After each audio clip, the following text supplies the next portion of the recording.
No, anyways, I really appreciate it. It's nice, even to talk to an old friend from Edmonton and just kind of catch up via online podcast. But it's nice. Mm-hmm. So I was thinking about ways to start off this podcast, and there were a couple of ideas that came to mind, but there was one that just really caught my attention, which was, I think ever since that I've known you, you've always were either surrounded by kids or really talked about kids a lot. And I just feel like I think that's such a perfect place to start, because I kind of want to ask you the question of, why do you love kids so much?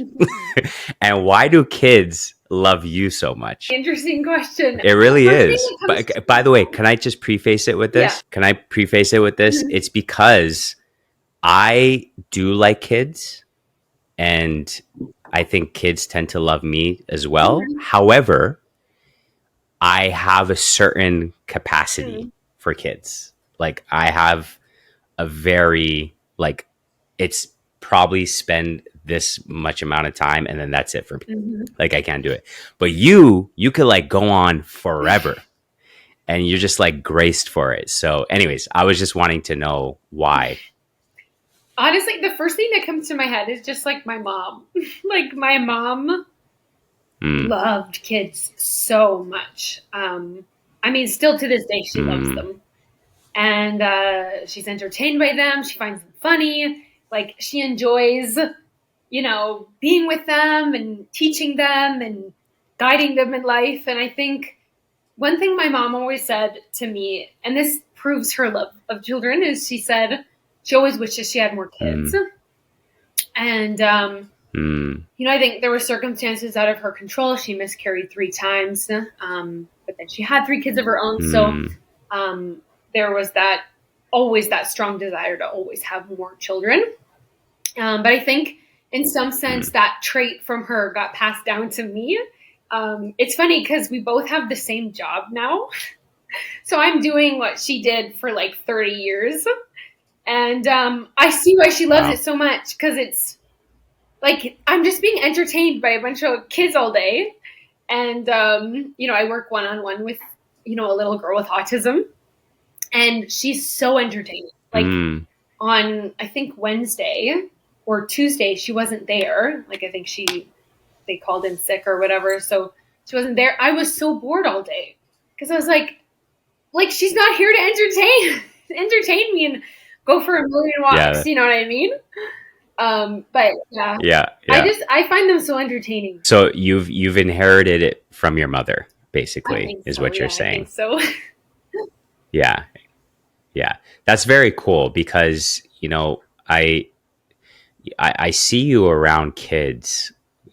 I think when you first started off at Hybrid, I mean, it was just kids were just drawn to you, and you were drawn to the kids, and you just connected with them so easily. And I was always curious as to why. But it makes a lot of sense that, your mother in a way has kind of taught you, maybe implicitly, about the importance of children and being in their life. I think also a piece of it is like, I'm kind of like childlike myself.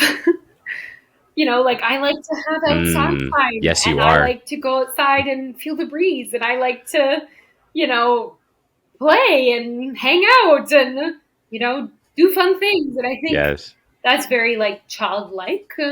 So I think in some sense it feels very easy. But yeah, my mom was like that too. So yeah. That's also another quality I think I don't even need to speak on. I think everyone could speak on this. Anybody that knows you, you're very childlike. Like, you don't take yourself too seriously. Mm-hmm. You know what I'm saying? And I think that's I was actually chatting with my wife the other day, and I was telling her, I think I take myself too seriously. And I think that stops me from having a lot of fun, and just like being silly and like just joking around and, you know, having a joyful time.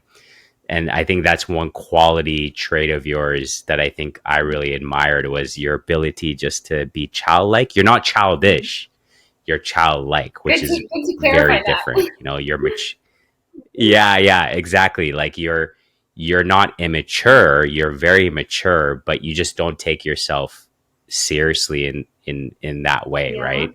So you have that childlike manner about you, which is nice, because it's like a joy to be around you, Yeah. you know. Thank you, Sam. Absolutely, anytime. So I think that's perfect segue. EBE'S New Home. EBE'S New Home. uh Hold it up. this is, pull it out one more time. Yeah, that's cool. Okay. So this is exciting.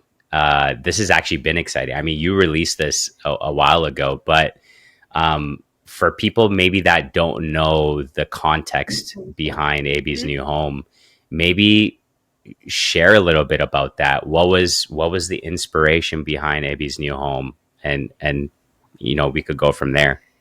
Oh man, there's so many things that I want to say that are coming to my Yeah. head.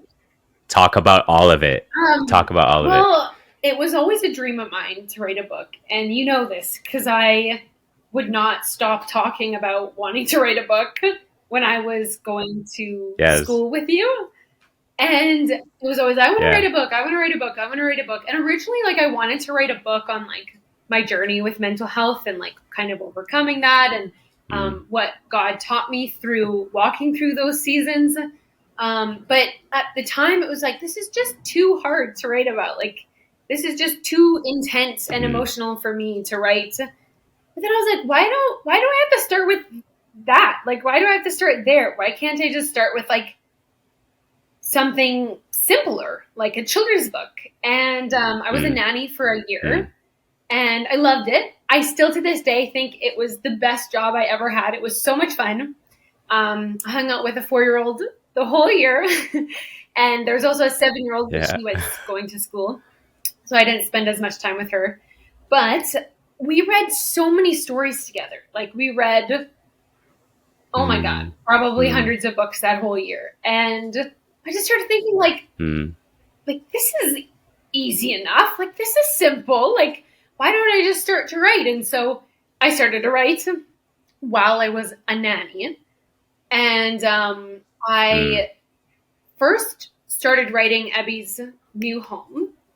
And I was going to call it I Am New Here, but then I was like, oh, I think that might be too generic. Let's make it more personal. Let's call it EBE'S New Home. And I started writing it, and then I started asking people for their opinion on it. Hey, what do you think of this? And the real test is when I sat, I won't say her name, but the girl that I nannied down, and I was like, let's read this book. It doesn't have any photos, so you'll have to use your imagination. And, you know, she's all excited and stuff. And so I read her the script, and there was a character in it named Sarah.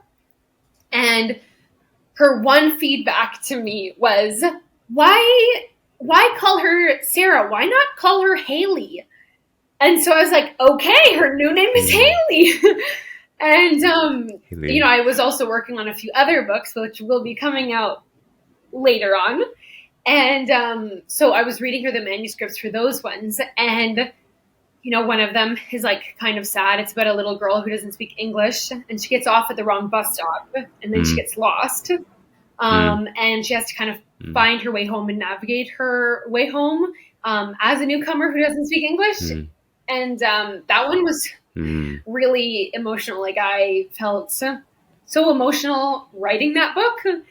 And when I read it to the girl that I nannied, when I finished her eyes were just like she was so engaged in it, but then like she was also like, I could sense that she had emotion there. And then when I was done, she was like, okay, let's do something else. It was just like so emotional. She's like, I just like want to do something else now because I feel sad. It's like, oh, sorry.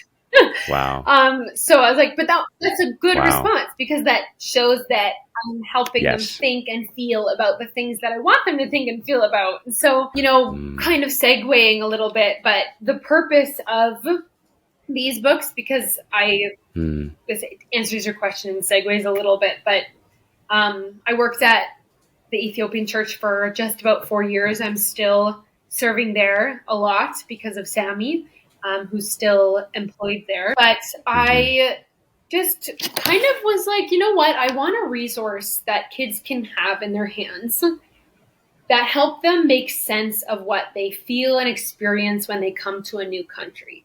And also when they pick up a book, it's something that they can relate to themselves. Like, the biggest compliment I ever received about this book so far is when I handed it to a little boy who goes to EEC, the Ethiopian church. I handed it to him and I showed him the book, and he goes, oh, he looks like, and I thought he was going to say Sammy because I used AI to make the photos, and I actually used a photo of Sammy to make this photo. I thought he was going to say, it looks like Sammy, but he goes, it looks like me. And I literally almost started crying. I was like, that's literally the cutest thing I've ever heard. And that's the reaction that we want. That's the reaction that we want to be seeing. And, you know, we want to give them that resource that not only supports them in their journey of settlement and supports the families in their journey of settlement, but gives them something that they can see and say, I see myself in this. I see my own story in this, while also giving them, you know, a laugh or a cry or, you know, feeling all those emotions, you know what I mean, that you're trying to evoke when you write something like that, right? Yeah. Wow, that's incredible. That also, I think, kind of makes me, like, that struck a chord when you shared that story about you giving EBE'S New Home to that kid at Ethiopian Evangelical Church. It's like he identified with that kid in the book. And as he reads it, there will be moments where he relates to EBE and like his journey about coming to a new country and trying to learn and navigate the culture and all that. And so that's so powerful in like a lot of ways. And, you know, of course, I knew about it because you and I are friends and you told me about the idea. And, you know, I personally, when we were talking one-on-one over the phone, I mean, I thought it was a phenomenal idea. And I think you're onto something. Do you see this as a series, like multiple series? You know what, I do, but maybe not a series, like just like writing books for newcomers to Canada. And, you know, maybe it's for a girl who is from China. Maybe it's someone who's from El Salvador. Maybe it's for, you know, anybody. Like, I'm using the Ethiopian community in this book, but this book can relate to really anybody. And I think that's kind of what I want to do. And that's where my heart kind of is. Like, I'm really passionate about serving newcomers to Canada, and I want them to feel welcomed. I want them to feel loved. I want them to feel cared for. I want them to have resources that they can find helpful. And I think that's really my heart behind all of this. Also, just a quick mention. So EBE'S new book, we're selling it, or EBE'S new home, not EBE'S new book. EBE'S new home, we're selling it on Amazon, but you can get a free copy of the manuscript on the Hybrid Church website, because we also want to be generous, right? Like, we have a very generous God, and I don't want someone to have any restriction for getting a good resource that can really bless somebody. Yeah. And so I think that was also a reason that we wanted to make it free. There will be books, you know, in the future that will have gospel messages tied into it. And I think also, like, I personally don't feel right about selling the gospel. The gospel should be free. It should be something that is, you know, freely given, freely we receive. And I think that is also my heart behind this as well. You know, maybe somebody can't afford a $14 book. You know what I mean? Maybe somebody can't. Yeah. And so it's like, no worries. You know, we have the free copy online for people to check out and read and enjoy too. So that's what we're doing. Yeah, that's awesome. I'm going to like link all the all the sources that where they could find EBE'S New Home. So don't worry about that. I'm going to put it in the description so they could definitely check it out. You could have wrote about anything. Like the sky's the limit. You could have wrote about anything, but you decided to write about first gen or 1.5s, first gen being our parents, 1.5 being the children of those parents that have immigrated from their country to North America, just to clarify the terms there. And you wrote about them. Why? Such a loaded question. I think I have a big heart for bridging the gap between two cultures. And I think just with my experience at the Ethiopian church, working with the Ethiopian community, like I literally was pretty much completely immersed. Like all my coworkers were Ethiopian. Yeah. Everybody that I was doing pretty much ministry with was Ethiopian. Every day, just Ethiopia. And, my husband's Ethiopian, my in-laws are Ethiopian.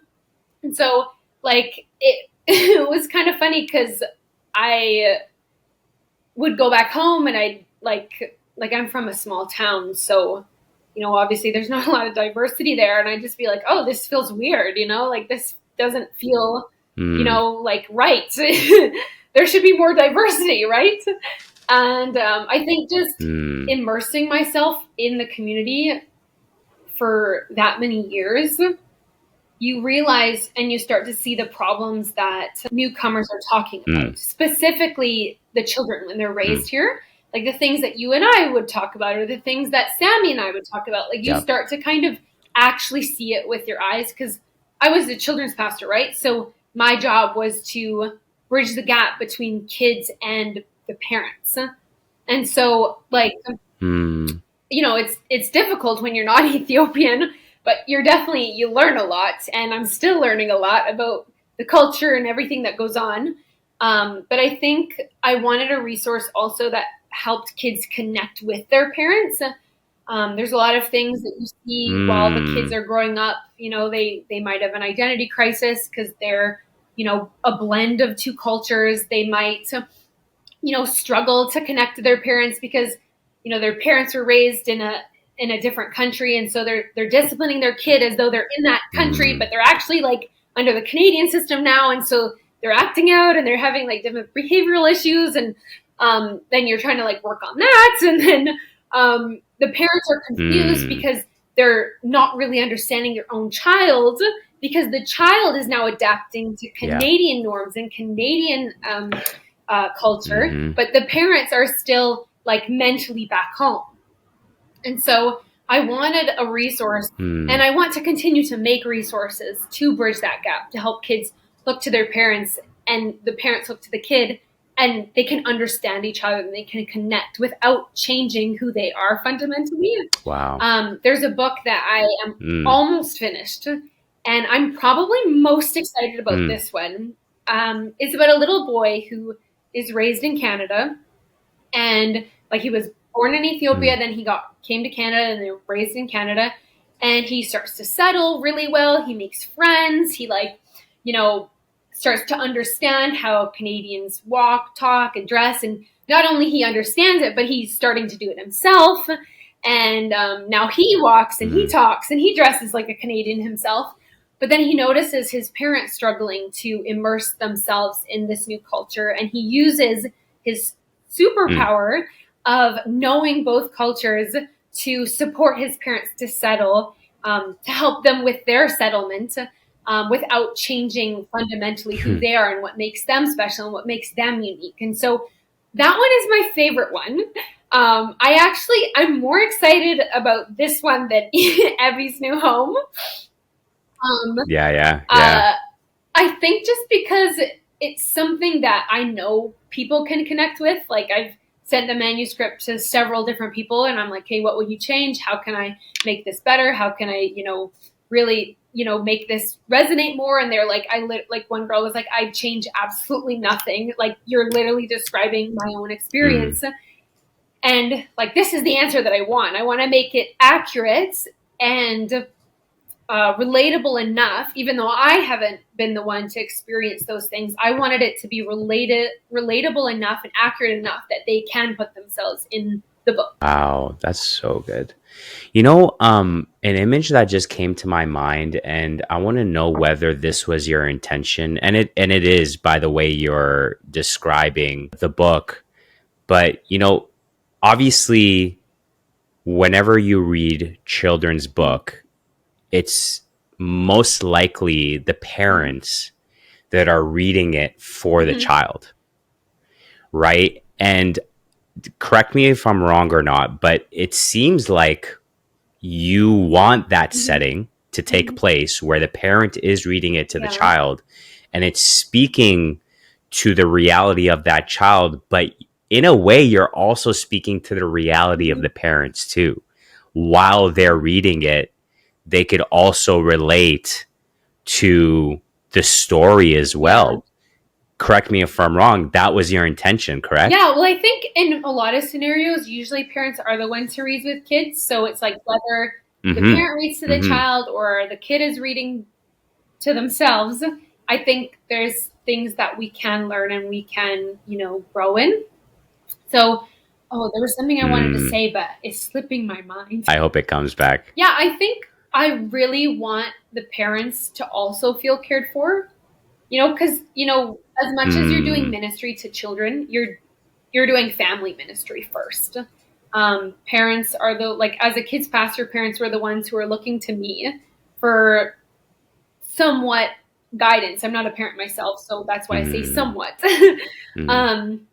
But I think I want them to know that, like the Bible talks about it. The Bible is it says in Psalms, it says the Lord looks after the foreigner. And I think in some sense, this is God looking after them, saying, hey, you know what? I care about you. I care about your situation. I care about the things you're experiencing. You're not alone in this new place. Like, even though this place is foreign to you, even though this place is new to you, I understand it. And I know it. But I also know where you come from. Wow. And I also know where you've been. And I'm going to help you in this new place that you're calling home. That's what I want to say. That is so good. Because, I think I was just talking with, I think it was like 2 podcasts ago. There was this girl named Fatima Glass, and she was just kind of talking about her experience coming to North America. And she was just talking about this idea of how Christ uses all of it.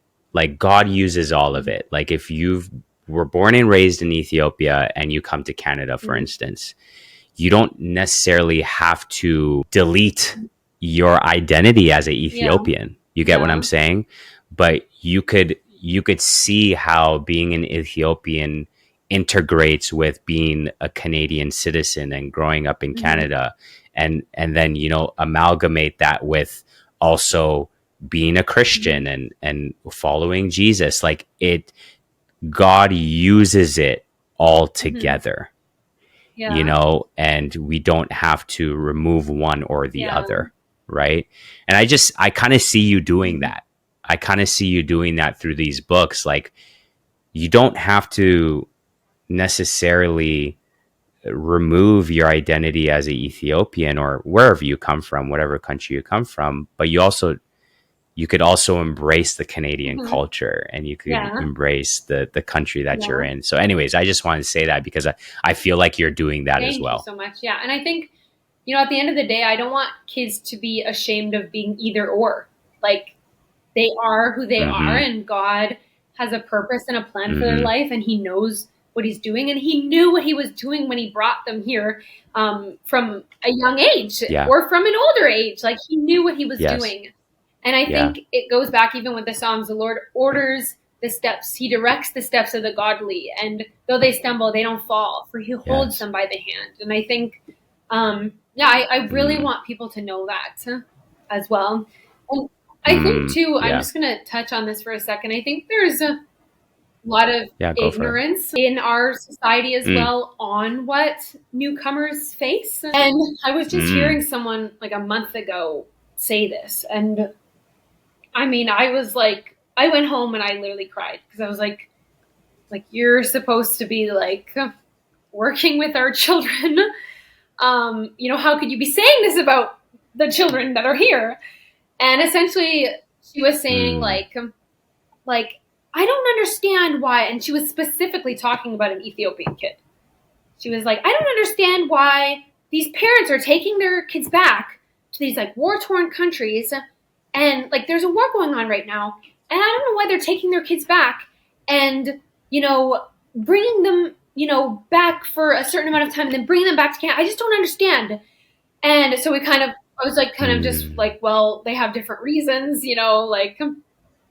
sometimes they bring them back because they're trying to discipline their kid as though they're in Ethiopia, but the parents are disciplining the way that they know. Yeah. And so to deal with that, they take them back home so that they can discipline them in that way that's a part of the Ethiopian system. And because they're Ethiopian parents, they're not going to discipline like a Canadian because they're not Canadian. Yep. And so that's right. We were like chatting about it. And then one lady pipes in and, they're older women, whatever. And so I was like, I'll just give them grace. But, she was saying, I just don't understand why, like, they can't like adapt to our culture. Like our ancestors adapted to this culture just fine. And I'm like, I was like, they come from Africa. I was like, do you realize how different that culture is? I was like, we need to have some grace and understanding here. And like, if they never change ever, like that's okay. And that's fine. Like the most important thing is that they are learning technology, that they're understanding how to use their phones here. I mean, it's probably insanely difficult. I mean, all the apps are in English. And then if you read and speak in a different language, you're going to have difficulty understanding English apps. Like, I feel like that should be very common sense. And then the important things here, like, do they have safety? Do they have shelter? Do they have water? Do they have like friendship? Do they have community? Are they feeling safe? Are they having their needs met? And I think we need to like be looking at the important things and not just like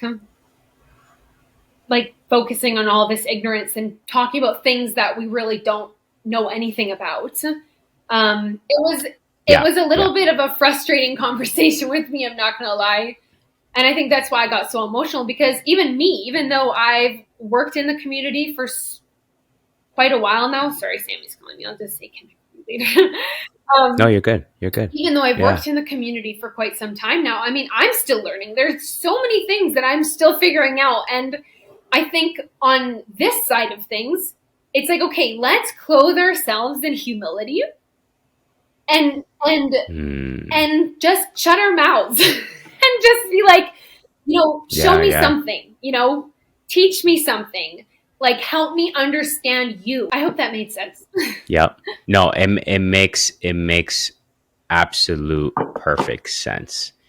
I think whether it's an individual or a group of people, you must have to have the attitude of a student, right? And even if you're the observer of someone else who is coming into a new environment, you have to be willing enough to learn and try to understand instead of making quick statements that are not considering the individuals or the group of people. And so, it makes 100% sense. But do you feel like you have grown in your empathy for immigrants because you are married to Samir? Oh, 100%. Or do you feel like you've always had that in you? I mean, like, yes and no. Like, I was always very curious about cultures growing up. Like, I was the kid in the 5th grade reading a book about a girl growing up in Afghanistan. And, like, those were the only books that I liked. And so I think I always had this gear towards, learning about other people and other cultures. And I think the trajectory of my life really aimed that way. You know, my first trip overseas, well, it wasn't really overseas because I was just flying south, but was to El Salvador. And we were essentially doing gang prevention programs for kids. And I remember it like I was 15, and I remember feeling like I had come alive for the first time. And it was like, oh my God, this is what I want to do with my life. I went back again the next year for 2 months. It just like, that's what I knew that I wanted. I, you know, studied linguistics in university because I was like, maybe I'll be an ESL teacher somewhere and like, you know, work with another culture and, you know, have all these experiences. And then, you know, I ended up studying intercultural studies for my degree and then like majoring in that. And then, you know, got to travel around and do different things with that degree.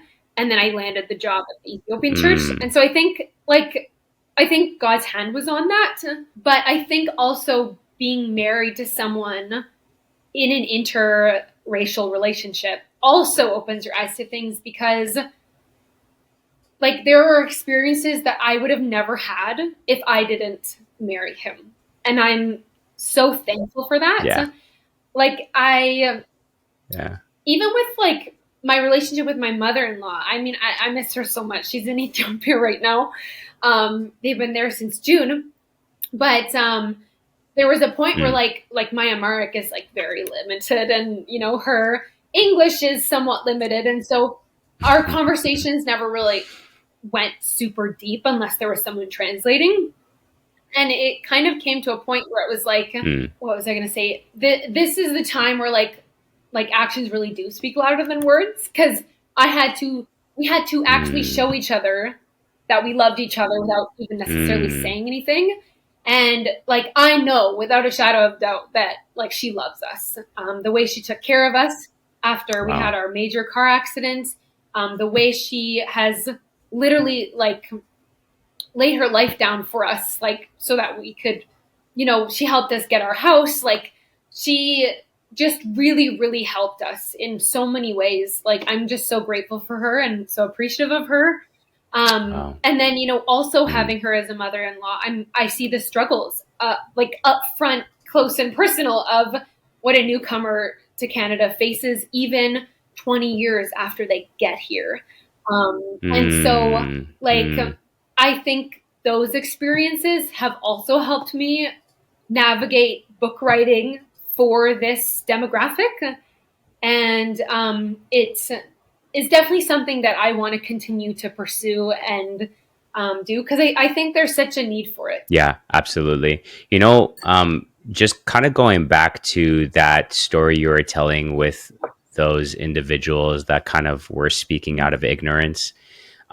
You know, what I'm starting to realize as you're sharing all of this is that I think you intentionally, and you don't have to be married to someone who's a different culture than you or maybe grew up different than you. But I think the principle behind this is that you have intentionally exposed yourself to these different cultures. And I think you put yourself in scenarios where you could actually try to understand and try to be exposed to the things that they're going through, to the troubles and the challenges that they face. And I think in a way that has gave you great empathy because you've exposed yourself. You exposed yourself to it. Anytime I think there's distance, though, you're always going to have a distorted view of what people are going through, and then you make all these statements that are, you know, out of ignorance, but you've exposed yourself, and I think that's what I love about that. Yeah, I think for me, like again, it goes back to my parents because I'm so thankful that they encouraged me to do it. My parents were world travelers when they were young. Okay, my mom went on a global work trip every year from when she was 15 all the way until she was like 31. But she spent a whole year in the Philippines working in an orphanage for kids with special needs.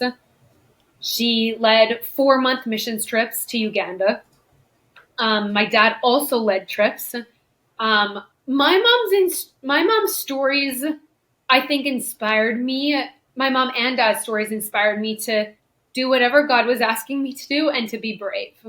Like, there's a story where my mom was in Uganda, and I guess a soldier saw somebody take a photo on their camera of them. Probably not the wisest decision. And they put her at gunpoint. Okay, she's like 5'2".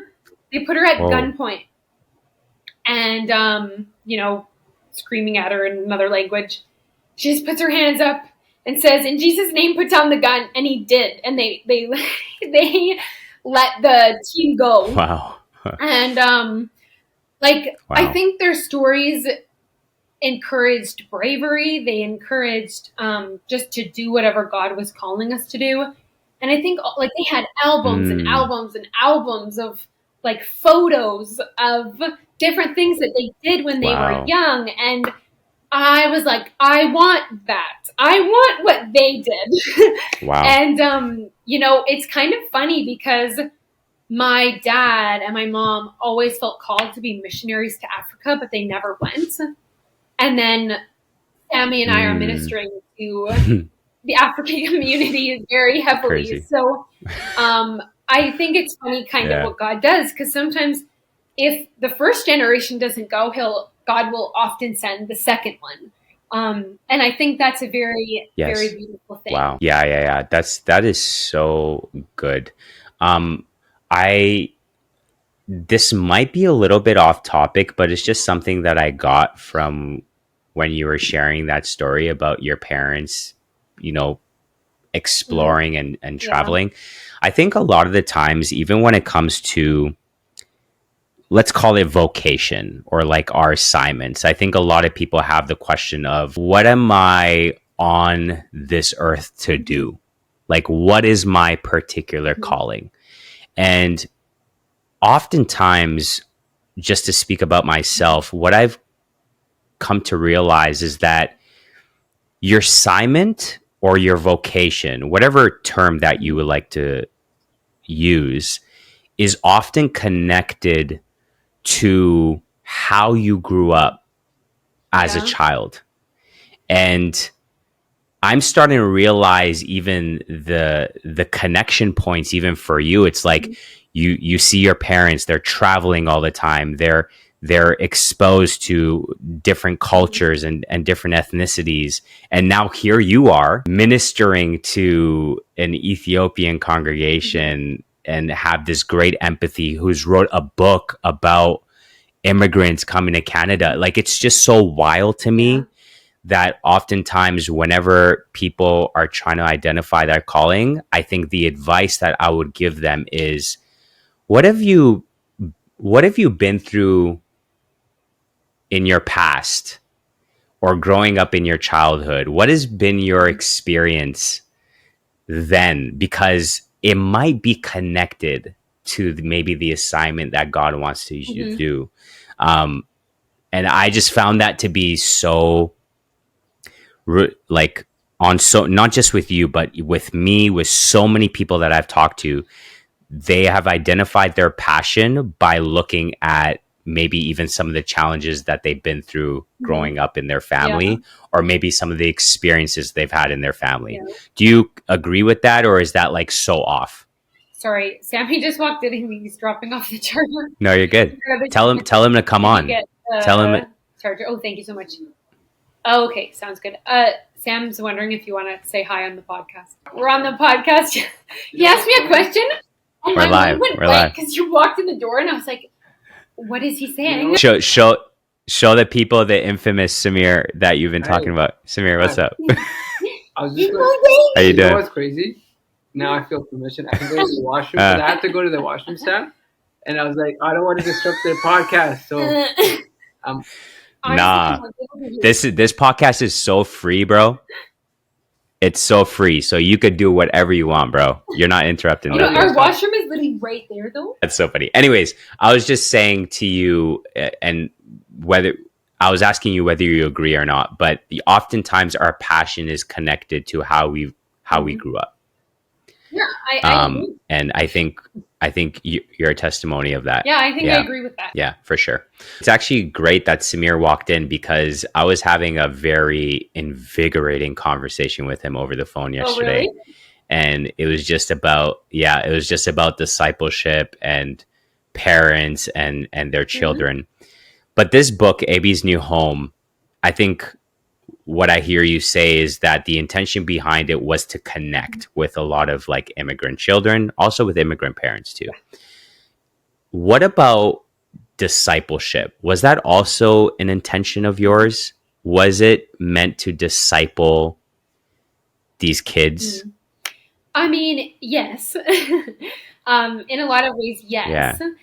This book particularly doesn't have like a biblical spin on it. Like there's no Bible verses tied into it. There's really none of that. And I think a big part of that was because like there's a lot of different types of newcomers, you know, from all different types of religious backgrounds. And I think I wanted something that all families could relate with, not just Christian families. Now, there will be books that will have like Bible verses weaved within them, but it won't take up necessarily the entire book. It'll be like the last two pages or, you know, kind of thing like that, where I tie, you know, the Bible verse into the message of the book. But I think fundamentally, like these books are for everybody. It doesn't matter if you're Christian or you're not. I want it to be for everybody because I want, like, the reach is so much more. Like, the reach is so big. Like, there's so many people that can relate to this that aren't believers. So, you know, discipleship is amazing and it's great, but I also want to just give people a resource that they can relate to. You know what I mean? Yes, and 100%. By the way, 100%. I just asked that because I think you're a genius behind how you did it. Let me tell you why. Because oftentimes, and there's space for this, and I don't want people to misinterpret what I'm saying. There's space where there are books where you bring up scripture, you mention verses, but the style by which you do that could be done in multiple different ways. And I think the reason why I call you genius is because you're doing this through story format, and you're in a way bringing about a truth that could connect with everybody. Yes. You get what I'm saying? Even though there are not verses in it, the message of what you're communicating is done in story format, to the point that if someone who's Muslim picks it up, you know, someone who's Buddhist picks it up, and they have immigrated from their country, you know, and they've come to North America, they could pick it up and say, wow, the story's incredible, and it's speaking a message to me. And so I think that's why I call you genius, because I think the way you're doing it is, I think it's perfect. I think it's perfect. You, I appreciate that. And I think it should be done. Thank you. And I think of course. Like, 100%. You know, it's about pointing people to Jesus at the end of the day. Like, you know, that one verse at the end of, you know, the next book and the book after that, it ties into the gospel message through the story. But people from all different types of faith can relate to the story. You know, and it's comforting too. Like, I think regardless of what religious background you come from, it's comforting to hear that God looks after the foreigner. Like, it's comforting for anybody. I think it would be comforting for absolutely anybody to hear that message. And, you know, it points people to Jesus. It points people to God and how much he loves them. And I think, love it. You know, that's what I want also people to get from it. You know, I don't just want it to be a Christian audience thing. I want it to be beyond that, because I think there's so many people that can benefit from this kind of resource. Agreed. Yeah. It's very evangelistic, and I love it. It's awesome. Thank you. Yeah. It's very, very great. So here's the last question that I ask all my guests, which is, what is one piece of advice you would give to someone to make God known? Few things come to my head. The first thing Okay. is to do whatever you feel God calling you to do, whatever He's calling you to do, and to be bold in that. It's important to be obedient. When God says go, you go. Something my mentor told me before I came to Alberta is, because I was like, well, I'm leaving behind all my friends and my family and everybody's, back home in Ontario, and I feel like I'm going to lose everything. And she just kind of was like, well, if you're following God's plan for your life, you have nothing to lose but everything to gain. And that hit me so deep.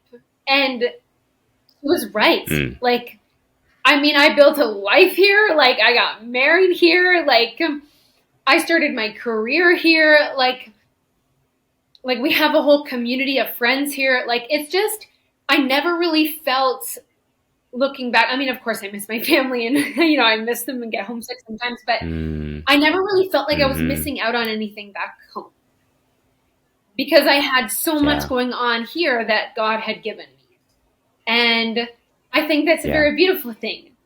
And the second thing that I would say, which is, in my opinion, more important, is to live a holy life. People are not going to know the God you serve if you are not living like Jesus. And I'm not saying you can't make mistakes. Good. I make plenty of mistakes. But it's like, let's go back to that humility. Let's go back to that willingness to grow, that willingness to learn, that willingness to learn from those mistakes and move forward. And let's live more holy, more righteous for the sake of the gospel, because I could do all sorts of things in God's name, but if I have really bad character, I'm basically saying God's name in vain. I actually think that's what saying God's name in vain is to say, I'm doing this for God, but then you don't even act like it. It's like you're using His name wrongly, and that's not okay, because we are supposed to be the hands and the feet of Jesus. And if we're not representing Him well with our own lives, what are we doing with ourselves? The best way we can make God known is to actually just be like Him, Yeah, that's right. That's what I would say. Yeah, that's the perfect answer, and I have nothing to add to that. That was really good. You.